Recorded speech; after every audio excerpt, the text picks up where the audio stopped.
I've got a question for you. How good are you at listening? Now, I've got 3 tips that I wanted to share with you that may help you become a more effective listener. But before I do that, let me tell you a story. One of my first roles in London was working for Sony in their global treasury office.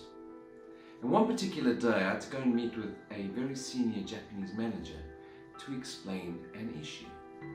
And as I was explaining the matter, he was looking at me, nodding his head up and down.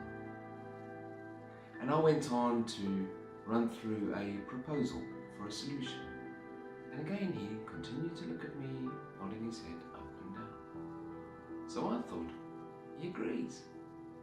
So at the end I asked him, do you agree? To which he replied, no. So I was a bit surprised. And I asked, but by you nodding your head, was that not an indication that you were in agreement? And he said, no, I was listening.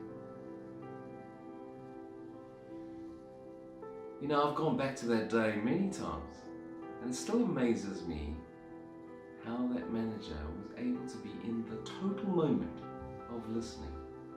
So when you listen, do you hold on to something to say? Do you wait for that opportunity in the conversation to jump in and give your response or your reply? Or are you thinking about other things, or are you getting distracted? Or do you give the person your 100% attention? And any thoughts that may come into your head, you just let them go. It's very difficult to listen if you are holding on to something. And Stephen Covey says it perfectly.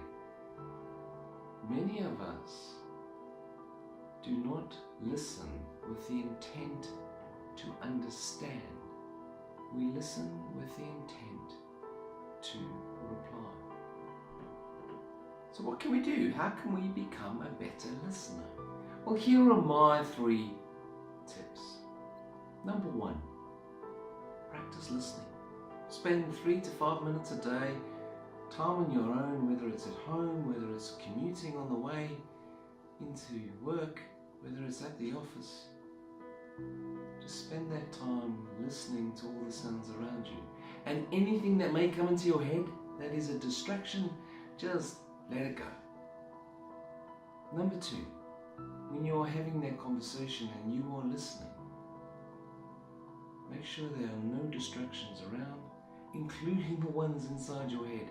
Any thoughts that come in, just let them pass on by.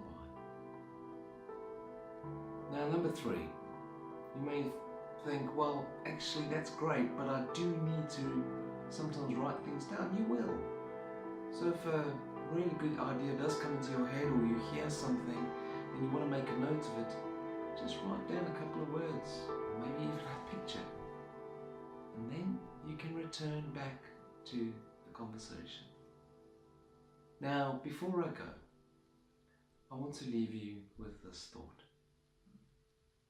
Everyone has a story to share, and all it takes is just one person to listen.